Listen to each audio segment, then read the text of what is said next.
Continuamos con más noticias de Cuba. Cuba suma una semana con apagones diarios simultáneos del 40% del país. Cuba lleva una semana con cortes del suministro eléctrico que llegan a afectar simultáneamente al 40% del país. Una nueva vuelta de tuerca provocada por el huracán Ian en la prolongada crisis energética de la isla. La situación, con innumerables repercusiones en la economía y la vida diaria de los cubanos, están generando decenas de protestas ciudadanas por todo un país que acumula 2 años de grave crisis económica. El pronóstico para este día es que el horario de mayor demanda en la tarde-noche, algo más del 43% del país, llegue a quedar a oscuras, según la estatal Unión Eléctrica. En los últimos 7 días, la afectación máxima prevista por la UNE ha oscilado entre el 38 y el 43% del país en el llamado horario pico. Habitualmente los cortes suelen ser mayores que el estimado oficial.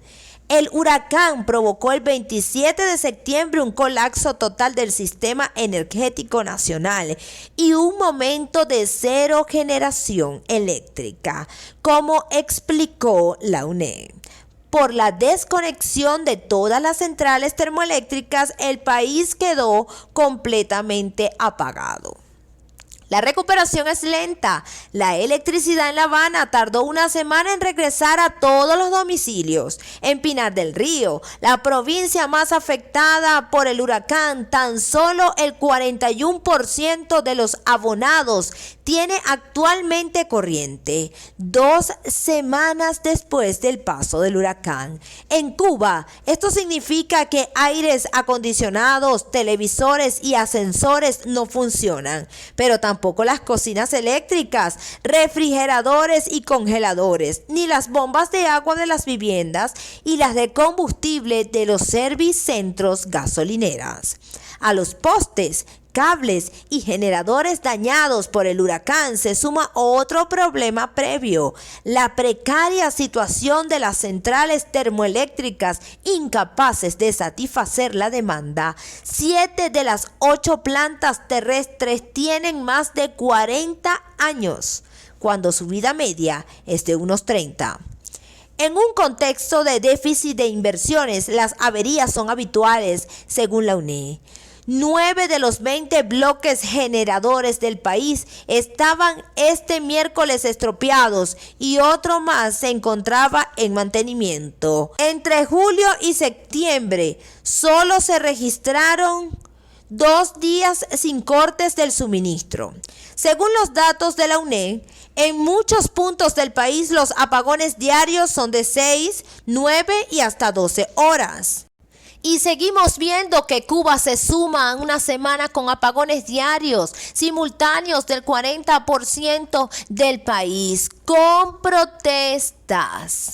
La crisis energética se suma al desabastecimiento crónico de productos básicos como alimentos, combustible y medicina, la fuerte inflación y la paulatina dolarización de la economía en una sociedad mayoritariamente sin divisas. A esta situación han contribuido la pandemia, el endurecimiento de las sanciones de Estados Unidos y los errores en la política económica nacional.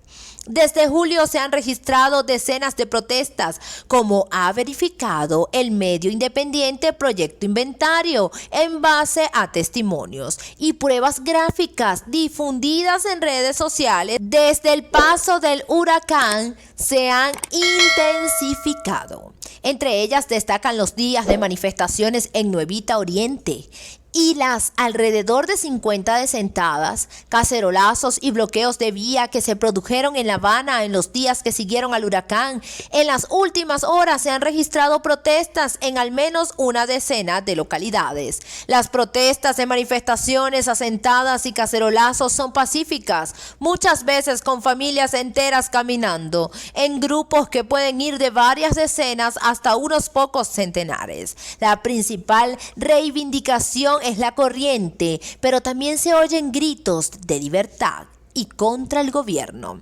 Activistas han denunciado el uso de la violencia por parte de las fuerzas de seguridad y contabilizado una treintena de detenciones. Anunciaron que pronto comenzarán algunos procesos penales por atestados directos por los arrestos, a los que se acusa de los presuntos delitos de desórdenes públicos y desacato y resistencia. Los apagones fueron uno de los principales motivos tras las protestas contra el régimen del 11 de julio del año pasado, las mayores en décadas.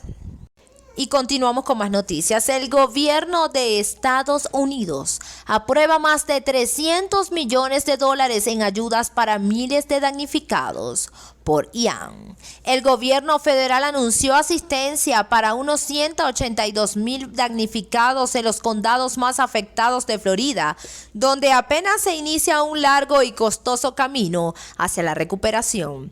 ¿Qué estimación cifran en unos miles de millones de dólares?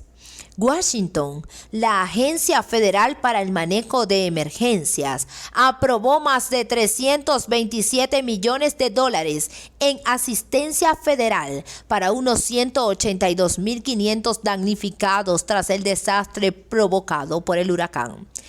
Anunció este jueves la Casa Blanca. FEMA se está reuniendo con los sobrevivientes donde viven para ayudar a impulsar su recuperación.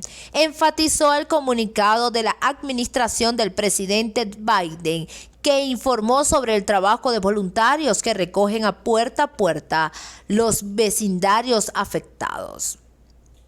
El huracán tocó tierra en la costa sureste de Florida el pasado 28 de septiembre como un poderoso huracán de categoría 4 en la escala Saffir-Simpson.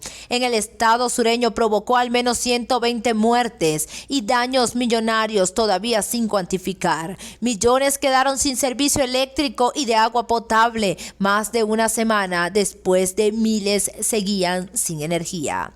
La tormenta se ensañó especialmente con la localidad turística de Fort Myers, considerada la zona cero del desastre, y la cercana isla de Sanibel, que aún permanece incomunicada por tierra.